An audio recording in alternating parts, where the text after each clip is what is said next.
Hi, my name is Steve, and I grew up in New England.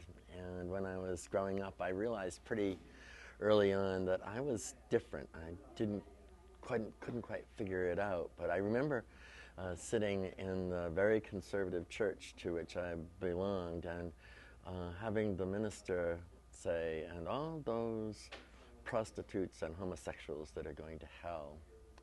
And I asked my friend Kenny, who I sat with, we knew we were both different, and I said to him, "What's a homosexual?"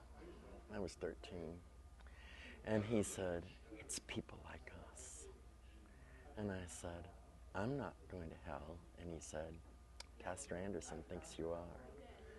You know, sometimes some of what important people in our world say about us or to us, sometimes it sticks.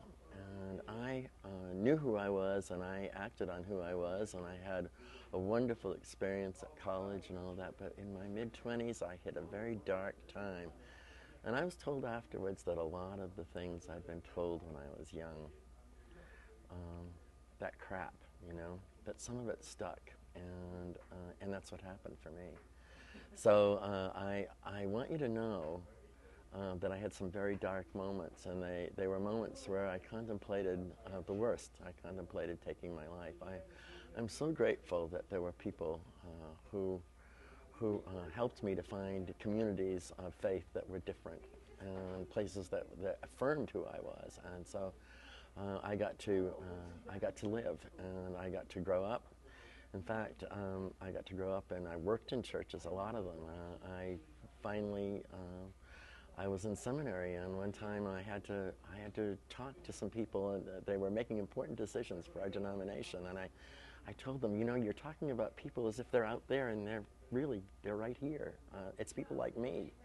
And I thought that would kind of put the spoiler on my opportunities in that denomination. But when I finished seminary, the people who I had told came to me and said, "Are you going to be ordained? Are you signed up?" And I said, I didn't think you'd want me. And they said, "Oh, we really do. We really do." And so I got to be ordained in that church, and I got to be working with a whole lot of other people. And one of the things I never do in church is I never tell anybody that this kind of person or that kind of person is going to hell. I'm not going to make those kinds of decisions for anybody. What I know is that God doesn't make any junk, and that you're not junk, and that neither am I, and that one day the people who are bullying and hating right now, they're going to realize what terrible mistakes that they've made. But don't let yourself be one of the people that they have the success in really hurting. You're valuable. You have wonderful gifts. The God that makes us all has made you, and you're a very special person. So if you're thinking about hurting yourself, think again, and it gets better. It really does. I have a life now that I wouldn't trade for anything. I have a wonderful partner. He'd be here tonight.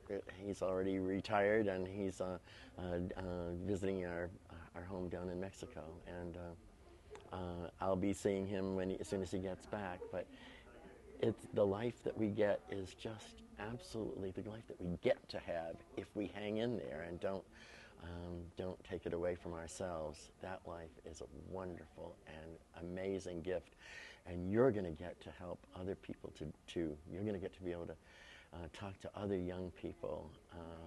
When you're an old person like me, you'll be able to say to the young person, "Hang in there, because it really does get better, just like it'll be better for you."